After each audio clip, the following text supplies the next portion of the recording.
Good afternoon, everybody, and thanks for tuning in. John Kelly, Profiler here, and welcome. Today we're going to be going over and talking about a very sad case, the Indianapolis massacre is what I'm calling it. And this is the slaughter of the child's family, 6 deceased, 1 injured. I have to also tell you that at this point in time, I'd like to send our condolences out to the Childs and Hawkins families. We're very sorry this took place, and you have our deepest sympathies and condolences. With that being said, I also want to talk about a channel we have out there. It's a free channel. It's called Thrive. It's for substance abuse and addictive illness. We've got a lot of really good vids on there, educational vids. If you have anybody in your family that's hurting from addictive illness, any kind of substance abuse problems, please feel free to go to Thrive. Check out the videos. Maybe they can help. I can't imagine at this time dealing with addictive illness going on in the house and also with COVID going on outside. And, you know, it's a very rough situation just dealing with COVID. Very rough situation just dealing with addictive illness. But both of them combined, whoa. So please feel free to take advantage of our channel, Thrive. Also, our webinar series will be coming up. There will be a link in the description. Please get in touch with us, give us your information so we can send you our information on our webinar and when it's going to take place. We're really polishing it up.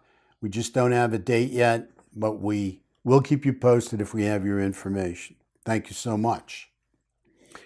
You know, we're looking at, this young family annihilator. I mean, it's like an oxymoron, a young family annihilator.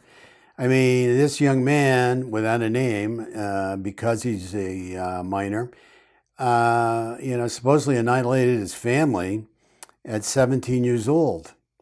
And, this is a new trend that we're starting to see. We're starting to see more family annihilators. And it's kind of upsetting because if you look, we're going back to seeing serial killers back in the day, then all of a sudden that progresses, and then we have a new trend, mass murderers, and now we're going into even a deeper, darker trend with mass murderers that happen to be family annihilators. They kill their whole family, and lots of times they kill themselves as well. I mean, I could go back to 1988, David Brom, 16 years old in Minnesota. Some of you probably remember him. He killed 4 members of his family with an axe. Or we can talk about a no-name child killer in northern Alabama, 14 years old, that killed 5 members of his family in 2019. This was just in 2019. He shot them in northern Alabama. No-name family annihilator. Then we have Jasmine Richardson. Get this, 12 years old in 2006 from Canada. She killed 3 members of her family by stabbing them to death. 12 years old. Now, something that's going on here that is a mental health problem, and it's not diagnosed as much as I'd like it to be. I think it's very much, very much underdiagnosed. And it's called Intermittent Explosive Disorder, IED. It is very underdiagnosed as far as I'm concerned. Intermittent Explosive Disorder. Now, IED, if you're familiar with those initials, you could be thinking improvised explosive device, because that's what everybody's hearing all over the TV and in the wars the United States have been in and fighting, everybody's always talking about how deadly these improvised explosive devices are. Well, this is very, very explosive, but it's actually inside of a human being, inside the person. Intermittent explosive disorder, very underdiagnosed. And that means, in layman's terms, that somebody goes off, somebody goes crazy, somebody just goes all out nuts. And the reason I believe it's underdiagnosed is because we're seeing so many young people killing so many others. And it's very, very hard for me to digest, and I think it's very, very hard for us as a nation to digest. Some of the symptoms that you can be aware of if you have members of your family that you're concerned about and worried about, and you're not sure what's going on. If you see a lot of undue verbal aggression is a symptom. Physical aggression is a symptom.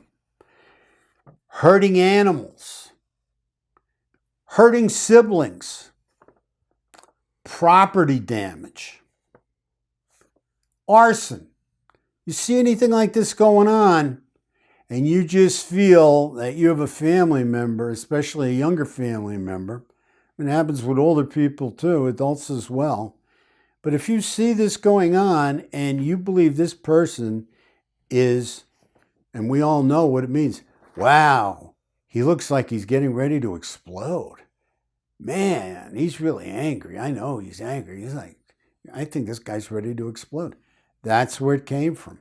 Intermittent explosive disorder, okay? And, going back into Charles Manson, the Charles Manson days, he identified this in a lot of his followers and manipulated it.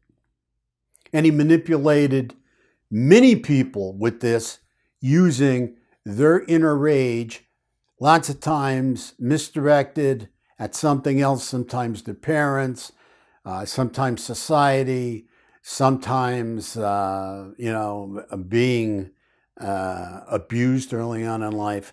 But he liked to grab a hold of their anger and rage and manipulate them with it.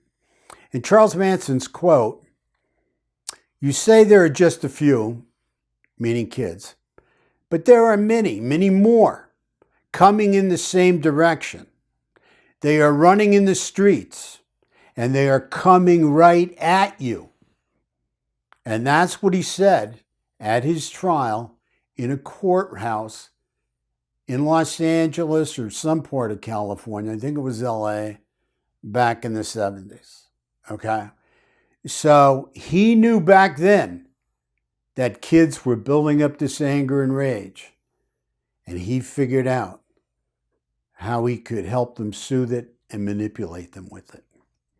So it's something we have to keep an eye on right now. This is the latest trend, latest very dark and deadly trend. And it's something we have to keep an eye on, especially you clinicians out there that are watching me. You have to look for any signs, and you might have to ask a lot of questions with the families that show up at your office. Any signs and symptoms of intermittent explosive disorder. Because today, it seems that, kids are too quick to grab hold of a weapon. With all that being said, thank you so much for all your subscriptions. Please continue to subscribe. We can't thank you enough, really. We're honored to have you. Most importantly, stay safe. Most importantly, make it a great day. And take care of yourself. God bless.